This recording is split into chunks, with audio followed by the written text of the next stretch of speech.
Bonsoir, madame, monsieur, bienvenue dans le journal en Sazedi. À nous prendre connaissance, Mantit. Dès la police qui suspectait fin détourne 22,3 millions de roupies reward money, fin arrêté. ACP Lille Ramdial qui accusé blanchiment d'argent, fin libéré sous caution. Un nouveau la route pour venir relier l'échangeur Hillcrest à l'autoroute M3 dans Trianon. Objectif, c'est désengauser la zone entre Ban Avenue Hillcrest et Tulipe avec l'autoroute M1. Centre culturel islamique pour soumettre un rapport incessamment lors l'organisation Hajj 2025 pour instaurer une politique transparence.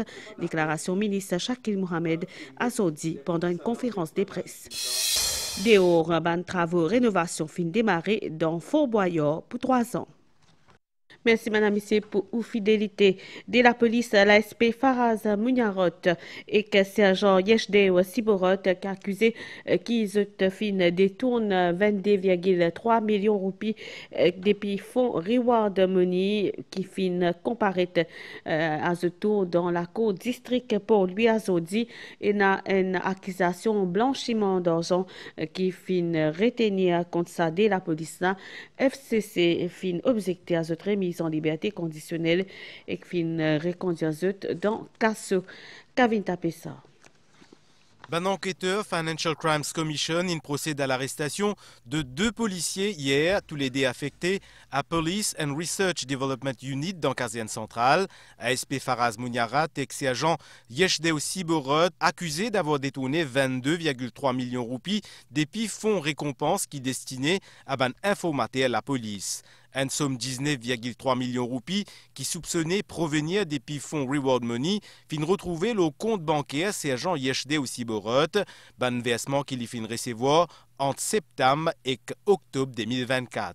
ASP Mouniarot fin supposément utilise sa position au sein de la Police and Research Development Unit pour falsifier une demande de Reward Money et autorise un versement 3 millions de roupies le compte la banque Yeshdeo Siborot.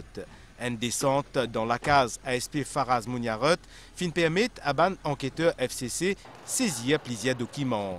Sa des policiers là fin comparaître dans la cour district pour lui à Zodi après-midi, 10 après remise en liberté conditionnelle ACP Lille Ramdial, un charge provisoire blanchiment d'argent sous section 36 et 38 FCC Act fin retenir contre sergent Yeshdeo Siborot. Quant à l'ASP Faraz Mouniarot, il fin provisoirement inculpé sous ban section 7 et 83 de la POCA qui est entré à blanchiment d'argent et utilisation position professionnelle pour commettre un délit. FCC fin objecté à remise en liberté conditionnelle des 2 policiers, zot fin reconduire en cellule policière et zot pour comparaître à nouveau en cour de district de Port-Louis les 24 juillet prochains. ACP Lille Ramdial accusé blanchiment d'argent dans Case Reward Money fin libéré sous caution Grammatin dans la cour district pour lui. L'ancien responsable Counter Terrorism Unit fin bien fournir des cautions 700 000 roupies et si une reconnaissance dette 1,5 million de roupies comme a prévu. Financial Crimes Commission n'a pas fin objecté à sa remise en liberté. ACP Dial pour bien plili à ban exigence la cour. Ban détail. Après qu'il fin passe 28 août dans Vakwa Detention Center, ACP Lille Ramdial, qui est accusé de blanchiment d'argent dans Case Reward Money, fin obtenir la liberté conditionnelle en cour de district de Port-Louis. Les fins bizins fournir des cautions 700 000 roupies chacun et si une reconnaissance de dette de 1,5 million de roupies. Magistrat Prachant Bissoun, il énonce une condition stricte qui est attachée à sa libération conditionnelle. Là, ACP Lille Ramdial fin sommé pour fournir une unique adresse résidentielle. Il n'est pas capable d'interférer directement ou indirectement avec un témoin dans sa caisse là. Les bizins en possession d'un téléphone portable 24 heures sur 24 côté les bizins joignable par un enquêteur de la FCC et les bizins pointe à poste de police le plus proche de sa résidence de 6 heures à 11 heures du matin, 3 fois par semaine. Magistrat fin aussi exigé qui montant de la caution pas prélevé depuis compte bancaire que la somme de 4,5 millions de roupies qui soupçonnait provenir depuis fonds Reward Money de la police t'y retrouvé. Une transaction qui remonte à 2022. L'ACP Lille Ramdial t'y représenté par maître Yash Badin. Nous allons la route Stella nous prend la direction à Banabon dans l'endroit Suyak et ban embouteillage qui moins nous espérer une nouvelle la route qui peut venir relier essentiel il crée à l'autoroute M3 dans Trianon objectif reste encore désengorge la zone entre ban avenue il crée Tulips dans 4 bornes et autoroute M1 ainsi man automobiliste depuis ce zot la route alternative pour aller dans Eben ou les Nord, ban autorité fin faire une visite des lieux c'était plutôt hier, c'était un reportage qui ken des grec d'Assa à Palassomi fin faire.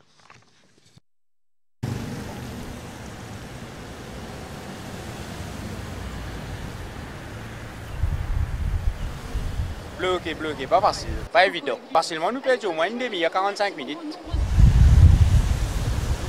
Zotpéal vers l'autoroute M1 en direction Léno. Mais ici, côté l'intersection avenue Hillcrest et avenue Tulip dans Sodnak, bien une impatience. Simé bloqué tous les grands matins dans l'air de pointe. Grand matin extra bloqué, perdu 30 minutes juste à bout là, je suis dans des lignes. Les jours, le mari bloqué là. Juste pour sortir ça, bout là, il prend pour 2 mètres 45 minutes. Pourtant, et ben là, même 5 minutes. Et moi, c'est 4 km. Bon, habitant depuis plus de 30 ans. Il crée quasiment impraticable le matin. Pour déboucher sur l'autoroute aussi, souvent, il est assez compliqué parce qu'il fait. La police bloque sa bretelle là pour les gens qui descendent depuis qu'il y a pipe. Allez. Pour débloquer sa zone-là, l'autorité fait une visite au terrain. Parmi les propositions, je peux créer un nouveau la route qui pourrait lier directement échanger Hillcrest à l'autoroute M3 que Trianon. Sa connexion-là pour permettre à un automobiliste depuis Sodnak pour rejoindre Eben ou soit Léno sans qu'ils se transitent par sa zone circulation. Dès les autres solutions peuvent également proposer. Nous étudions ce problème-là. Nous proposons pour faire une connexion, premièrement, rond-point Hillcrest pour joindre M3. Éventuellement, nous sommes capables même de connecter avec Technopole de Lenscope. Et aussi, nous trouvons un chemin qui passe côté mobile. Nous avons mobile la route. Éventuellement, nous sommes connecter avec rond-point Hillcrest. Selon le ministre Transport et le député circonscription, c'est une seule solution viable et durable pour fluidifier le trafic. Pour résoudre le problème d'accident au Carrefour, là ici, la mesure immédiate, c'est nous pour faire une yellow box. Le gouvernement précédent fait construire ça qui nous trouvait, le Hillcrest Fireway, au lieu qu'il trafique à l'eau 16 ans, maintenant il passe ici à l'eau motorway. Mais en se faisant une area qui est là, sur acceleration lane, de 70 mètres au lieu de 150 mètres. Ici, un site quotidien a beaucoup d'accidents. Et là, on remercie le ministre, puis agir vite, pour prendre une mesure, pour ne pas dire palliative, et une mesure qui s'impose. Parce que nous la situation débloquée. TMRSU confirme-nous que Road Development Authority peut travailler déjà à la conception de sa nouveau la route là. Nous cause l'économie bleue à Stella, ministre Arvin Boulel, avec à ses côtés junior ministre Fabrice David, finanime une conférence de presse à Zodi axée sur politique, l'économie bleue, et c'est qui fin ressortir principalement que le gouvernement fait que vient de l'avant avec un Blue Economy Unit. L'objectif, c'est un projet bancable de temps qui Maurice, il Big Oceanic Small State ou un l'État océan, c'est qui fin souligné ministre la pêche, la vision c'est un développement soutenu dans respect la pêche responsable et au-delà de la pêche, potentiel des bonnes substances la mer qui vient offrir et a beaucoup d'avantages comme on peut trouver dans sa reportage. L'économie bleue, selon United Nations Economic Commission for Africa, il décrit l'utilisation durable et conservation des ressources aquatiques dans un environnement marin et de l'eau douce. Maurice Azodi, il y a une réputation qu'il y a un état océan, il n'est plus un concept, mais une réalité, selon le ministre Boulel. Il y a donc une possibilité de créer un biodiversity bonds, un blue bonds et un projet bancable. C'est dans cette optique-là que le gouvernement peut venir de l'avant avec un Blue Economy Unit, l'autorité pour adopter un plan stratégique pour Maurice. Cet interim unit-là, nous peut mettre sur pied avec le soutien, le bon conseil, la bonne foi de professeur Jeremy Hills, Strategic Advisor. Après, Mme Rosaline Gator, le Senior Cooperation Advisor de ce qu'on appelle the UK Task Force on Climate, on Access to Climate Change. Et madame là, basée au ministère des Finances. Mais la bonne chose, c'est que nos partenaires stratégiques de l'Union européenne, l'IP décaisse 4,75 millions d'euros. Puis nous recrute un consultant pour le développement de sa bleue économie. Actuellement, l'économie bleue peut contribuer environ 10% du PIB. Objectif, selon Junior Ministre Fabrice David, c'est qu'il s'attelle à 20% d'ici 2035. Nous avons fait déjà 80% de mapping autour de la côte de Maurice pour connaître comment est herbier marin qui nous est là. Et là, nous pouvons extendre ce mapping-là à toute la zone économique exclusive. Ça veut dire ça herbier marin qui, dans la mer Maurice, il prend carbon dioxyde qui est dans l'atmosphère, il absorbe et il pousse dans les sédiments en bas de la mer. Et ça qui s'opporte économique, ça, c'est que dans la mesure que nous sommes capables d'offset la quantité de gaz carbonique qui nous émettent, et le supplément, nous sommes capables d'injecter sur le marché du carbone mondial. Une fois que Blue Economy Unit est configuré pour un projet de loi qui peut paraître d'ici novembre prochain, un projet de loi qui peut faire en collaboration avec Zotou et qui peut appartenir à l'EPEP mauricien, selon le ministre Boulel. Il y a aussi un atelier de travail axé sur l'économie bleue en novembre prochain. L'Assemblée nationale a fait recevoir une délégation au niveau des pays République populaire de Chine à Zodi, une délégation dirigée par King Boyong, vice-présidente comité national de la conférence consultative politique peuple chinois. C'est une visite qui inscrit dans le cadre des bons efforts déployés pour renforcer la licence au niveau et promouvoir coopération diplomatique entre République Maurice et République populaire la Chine. Et dans l'après-midi, sa délégation-là vient aussi dans State House pour une visite courtoisie. Ajmal Moïtob. Une délégation chinoise de haut niveau actuellement dans Maurice.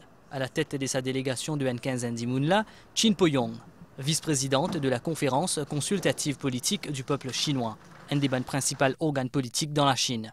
Sa visite-là, c'est une volonté commune pour renforcer les relations bilatérales qui est entre Maurice et la Chine.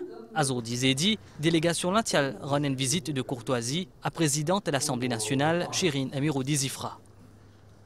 Dans l'après-midi, délégation la finale State House réduit à côté Chin Po-yong, Pinzuen président République d'Arambir Gokul. Une rencontre cordiale et la base d'une fine cause, le plusieurs axes de coopération entre Maurice et la Chine.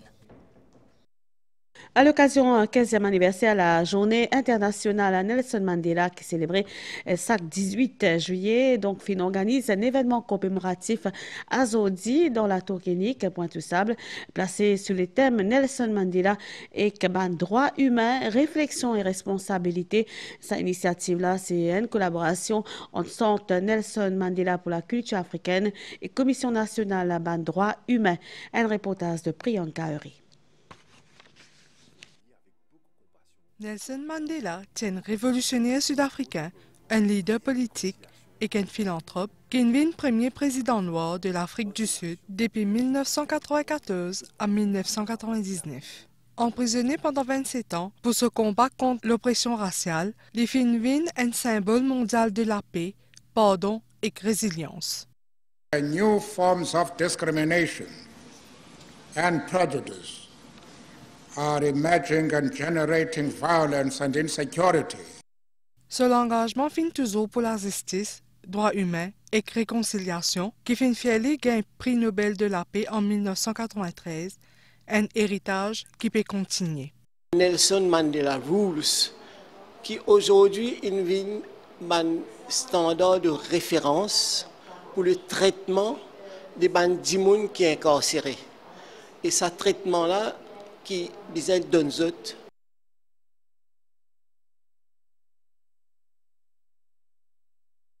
Mandela has given us quite a number of messages. Education is the most powerful tool that can be used to conquer the world. So our young people should learn that they should be educated and have that tool to be able to change the world and the situation in which we find ourselves in order to achieve human rights and an equal society. Racial segregation that led to the coining of the term apartheid. Nous faisons sa causerie-là avec le High Commissioner d'Afrique du Sud et dans le public, il y a beaucoup d'étudiants parce qu'il y a aussi nous devrons de partage un peu et d'influence motive les jeunes sur cet aspect important qu'est les droits humains. Dans une volonté garde-mémoire et l'héritage Nelson Mandela, un ouvrage intitulé The Legacy of Nelson Mandela, signé par Mélanie Vallière-Cicéron, fin est lancé. Ce livre-là, il fait en anglais et en créole mauricien, et en 5 à 10 minutes, au récit qu'on l'histoire Mandela, c'est-à-dire comme étant une résidence en prison, et qui a tout inspiré de ce l'enseignement en tant qu'un premier défenseur des droits humains. Rendre hommage à Mandela, c'est rappeler que ce combat reste toujours de l'actualité. Centre culturel islamique pour soumettre un rapport incessamment l'organisation Hajj 2005 en vue instaure une politique transparence. Ministre Shakil Mohamed qui anime une conférence de presse aujourd'hui et fin aussi fait apport que le ministère des Arts et la Culture peut mener l'enquête leur processus entourant la liste enregistrement des bandits qui souhaitent accomplir 5e pilier l'islam. Reportage. Ministre Shakil Mohamed définit dire que ce gouvernement-là lui souhaite apporter un changement significatif concernant l'organisation Hajj à travers une politique de transparence. Ainsi, Centre culturel islamique lui dit pour soumettre un rapport au déroulement Hajj 2025 bientôt. L'intention, c'est qu'il y ait une transparence totale. Combien il coûte, qui s'en prend quoi, qui qualité service il gagne pour ça, prix-là. Il est important de gagner les détails pour qui, dans l'avenir, chaque monde qui a envie d'aller, qu'ils soient capables de choisir avec qui s'en là pour aller. C'est ça la politique du gouvernement, donner le choix, mais d'une transparence totale. Ministre responsable Hajj fin aussi dit que le ministère Art et Culture peut faire une enquête à ce là l'attribution de place à ban pèlerin. Nous finissons trouver qui clairement et moi fin dire publiquement avant le départ du Hajj qui est un élément qui démontrait qu'il finit un tampering avec l'enregistrement de Bandimoun qui a fait Hajj. À la requête du chairperson de ICC, fin demander qu'il nous gagne des Djimoun pour aider au niveau du ICC, reguette tout ça à la liste là et mettre l'autre dans sa liste là. Qui fait parce que ceux qui n'ont pas été, c'est ban-là qui besoin en priorité. À noter qu'il y a enregistrement de ban futurs pèlerins pour faire en ligne bientôt. Reportage Madvi, Jagarnot. Nous que c'était le rassemblement mauricien qui finit tenir une conférence de presse à Zodi dans Eben. Ce leader Nando Boda fin évoque 8 premiers mois gouvernement. Les fin cause de désillusion de la part de la population. Les souhaite création d'une plateforme politique, l'urban défi qui peut peser dans le pays. Nous écoutons Nando Boda. L'exemple Biza vient d'en haut. Nous avons toujours dit au niveau du rassemblement mauricien, l'économie bleue, Biza crée l'emploi. Nous consommons plus de poissons avec des produits de la mer. Nous avons produire plus. Maurice même un marché extraordinaire. Nous développer l'économie bleue. Par exemple, c'est le PFLI. Nous avons investir massivement dans chaque ménage, dans chaque industrie, dans chaque entreprise, dans chaque secteur pour que le solaire vienne en réalité l'innovation et l'intelligence artificielle dans tous les secteurs. Bizarre garantie, prix, production locale. Après, bien sûr, il y a un problème de la drogue. Ils arrêtent l'hémorragie jeunesse qui a payé, quitte ce pays-là. Confédération des travailleurs secteur privé rédige actuellement une plainte formelle qui peut envoyer dans le Committee of Experts on Application of Conventions and Recommendations au Bureau international du travail afin d'énoncer ce qu'il considère comme un manque de consultation sur l'extension l'âge retraite. Nous écoute Jane Rago. CTSP prend la décision pour faire une complainte formelle au comité d'experts du Bureau international du travail, appelé ça Committee of Experts on the Application of Conventions and Recommendations. La pétition est ongoing et nous faisons un appel aussi à toute une fédération ou confédération syndicale de Maurice qui est intéressée pour signer la pétition ensemble avec nous. Vous êtes la bienvenue pour faire lire. Une complainte infinie rédigée et jusqu'à semaine prochaine, il peut être envoyé au Bureau international du travail. Nouvelle de Stella, c'est me dire toujours plus haut, toujours plus fort. C'est une phrase qui animateur vedette Olivier Mine habitué dire dans l'émission Fort Boyard et vous bien connu qui est un monument qui est internationalement connu pour sa jeu télévisé là. Il y a des travaux importants et pour éviter que le bâtiment là écroulé et un sentier, un gros sentier qui finit de démarrer pour protéger les travaux pour bien prendre fin dans 3 ans. Et nous retournons dans Maurice Stella. Nous cause nouvelle l'étang et devant les airs modérés qui peut souffler sur nous. Nous régions un système frontal après un anticyclone puis approché par Mascareignes par sud-ouest et qui peut influencer l'étang local. Demain, au cours de la journée, prévision Stella pour faire beau temps durant la nuit. Demain grand matin, température minimale voyant 14 et 16 degrés au plateau et 18 et 20 degrés sur la côte. Pour faire nuage pendant la journée avec la pluie, température maximale pour les errements supérieure à la moyenne et variée entre 21 et 24 degrés au plateau et 25 et 27 degrés sur la côte. Du vent sud-est 10 à 20 km par heure, il peut renforcer demain la mer pour agiter au-delà de Récif avec ban houle l'autre démet. La haute mer pour venir graduellement fort demain dans l'après-midi, sortir en haute mer déconseillé à partir de demain dans l'après-midi. Marée pour haute 17h45 et demain 6h46, Lipouba demain minuit 48 et 12h56, soleil pour lever demain 6h44. Madame, Messieurs, sa zone là fini ici. Je vous remercie pour l'attention ainsi que toute l'équipe et surtout bonne soirée pour BAD MDC. Au revoir.